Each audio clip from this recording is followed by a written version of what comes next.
What's up, everyone? Welcome to the channel, or welcome back to the channel. Today, I am going to review Weapons for you. This video will have spoilers in it. So, I changed my mind about Boston Blue. I'm not gonna review that week to week to week anymore. I still love the show, but I'm not gonna review that week to week to week anymore. But I finally watched Weapons. I bought this movie on digital a few weeks ago, and I finally decided to watch it today. This movie is directed by Zach Krieger, starring Josh Brolin, Julia Gardner, Benedict Wong, and a bunch of other really cool people in it as well. This video will have spoilers in it because this movie is very, very, very, very, very hard to talk about without spoiling it. If you haven't watched this movie, go and watch this movie before you watch this review. But yeah, this is a horror movie through and through, man. So basically what happens is 17 kids go missing. They walk out of their house and they disappear. Right? And the way this movie is told, Zach Krieger both wrote this movie and directed this movie. And you guys know what I think about people who write their movies and then get their movies made, right? I have mad respect for that. I don't care who it is. I don't care if it's James Gunn. I don't care if it's Taylor Sheridan. I don't care if it's Kevin Costner. I don't care if it's Zach Krieger. I have massive respect for that, right? No matter if your movie turns out to be good or not, which this movie is great. The way this movie is told is like in chapters, right? But the chapters are based off the characters. So, like, Justine has a chapter, Julia Gardner's character. Archer has a chapter, that's Josh Brolin's character. Marcus has a chapter, that's Benedict Wong's character. Alex has a chapter, right? It's told in the chapter format. Basically, what the story is these 17 kids go missing, and Alex is the only one that didn't go missing, right? So, um, uh,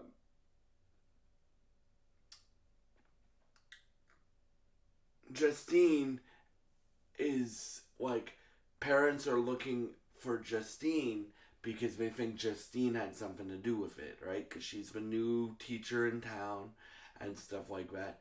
And yes, this is a horror movie, and we'll talk about the action scenes in a minute because it gets me very, very, very, very, very, very, very, very, very excited to see what Zach Krieger's gonna do with his next movie.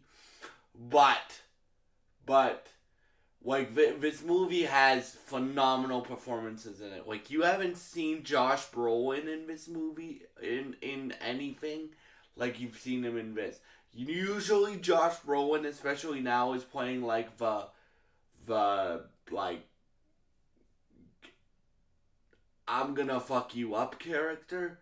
In this, he still has that, but he has like um the guilt of being a bad father, right? So, like, he has a moment in this movie where he thinks he sees his son Matthew, and um he basically breaks down, talking to Matthew like, I promise you I will be better. I promise you I will do this better. I promise you I would do that better. That's probably the best scene in the movie. But yeah, Justine, Julia Gardner's character, has some great scenes in the movie as well. Like, if you buy them on Apple, if you buy movies on Apple, it gives you like the extras and stuff. So I watched the movie. I just finished watching the movie, and then I decided to watch the extras as well. And like, Zach Krieger, I really like the way the dude describes things, right? Like how he wrote, like, I'm a guy that likes to study everything. That's the autistic in me. So, right? when I really like something, I like to study how that's made. I don't care what it is. I don't care if it's a video game. I don't care if it's a movie. I don't care if it's a music. I don't care if it's a comic book. I don't care if it's whatever it is, right? So I like how they'll add in the extras and stuff like that if you buy it on digital, like Apple TV Plus, or I buy all my movies if I buy them at all. So yeah, this one I bought with my own money. So for me, what's really impressive about this movie, you can't see the twist coming until they want you to. Like, basically, what happens is you find out Gladys is like a witch, right? Like, she uses dark magic voodoo type shit, um, that basically turns um, Marcus and the children into like mindless zombies. That's the best way I can phrase it. Like, they basically are immune to all pain while she's controlling them, and she controls them with like a, a spindle, like a little string, and she can wrap like the thing around. And let's just put it this way: the only non fucked up character in this movie, and he will be fucked up because of this experience, is Alex. What the rest of them, like uh um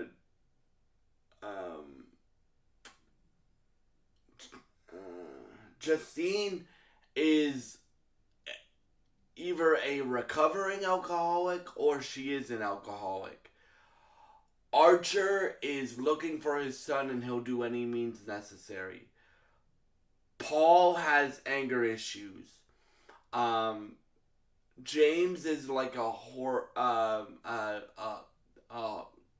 like a homeless guy looking for work, right? So they're all going through some sort of shit.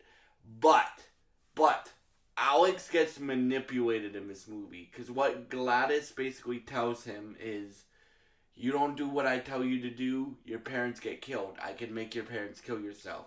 Because a lot of, like, the twist isn't identical because Get Out isn't magic, but it's very similar to, like, the Get Out. So you know how, like, the scene in Get Out where they're, like, she's, like, sink to the floor? So that's basically what Gladys does in her own dark magic fucked up way, right? And stuff like that. And this movie, when there is action, it is gory. Gory. Now, I don't get grossed out by gore. I've been playing Mortal Kombat since I was 5. Shout out to my parents for letting me do that. Um, but just to let you guys know, this movie is gory, right? Um, and basically what happens is, and I love how the it's narrated by a child that heard about this story, and it's like she's narrating it like it happened a year ago. She's narrating it from the future, so she knows the story already, but we don't, right? And what I also like about this movie is sometimes I like when you do this, and sometimes I don't. In this case, I like when you do this.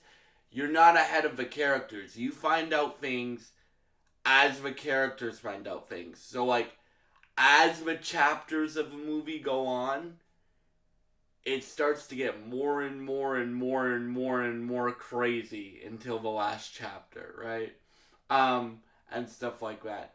And the next movie this dude is working on, Zach Krieger, he's working on the Resident Evil movie. Let's just say there is a scene where a bunch of zombie-like creatures are going berserk, and while I was watching that scene, I'm like, yeah, I can't wait until he gives us a good Resident Evil movie.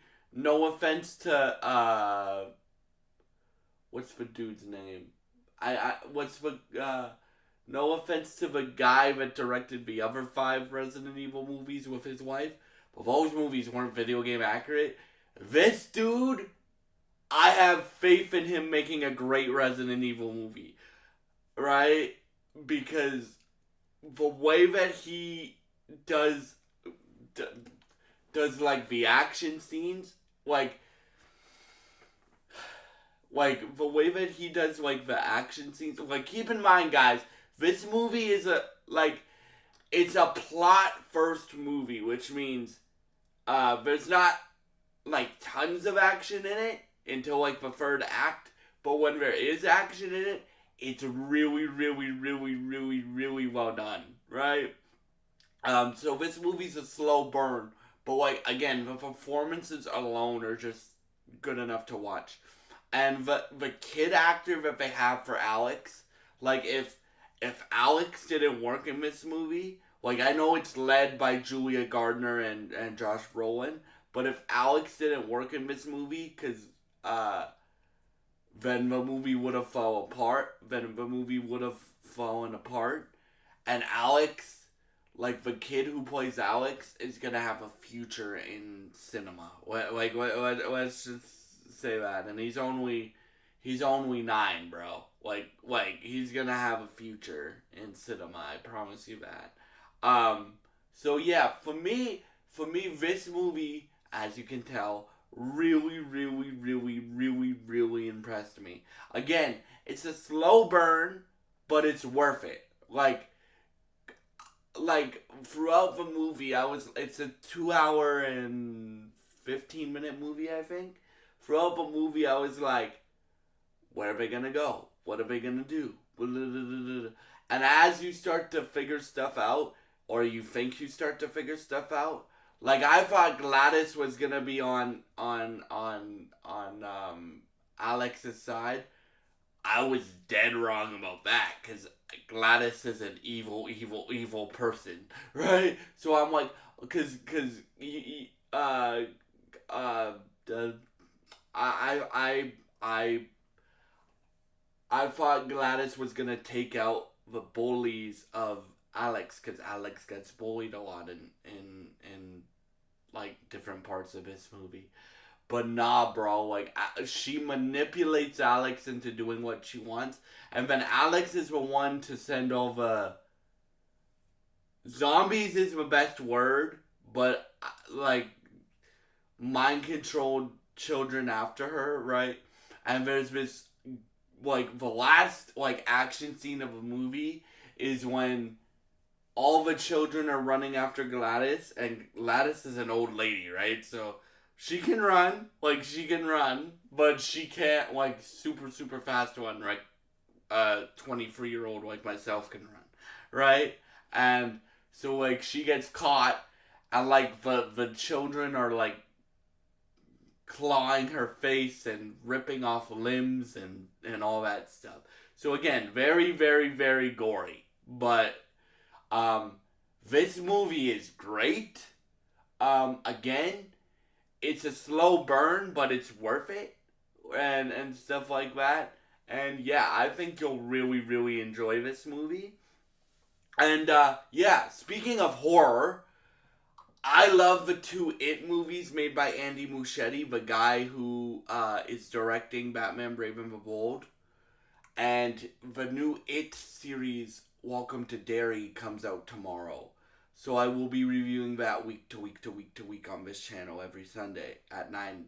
I mean at uh, 10 p.m. because I watch or like more like 11 p.m. because I watch The Road on Sundays for my country channel.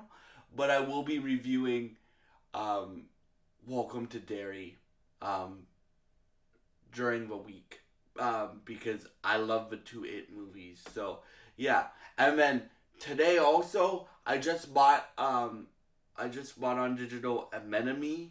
I think that's how you pronounce it. Daniel Day Lewis's new movie, his first movie in like 7 years, and I'm excited to watch that at some point this week. And yeah, so I hope y'all enjoyed this review of Weapons, and I hope you have a great day. Thank you so much for watching, and goodbye.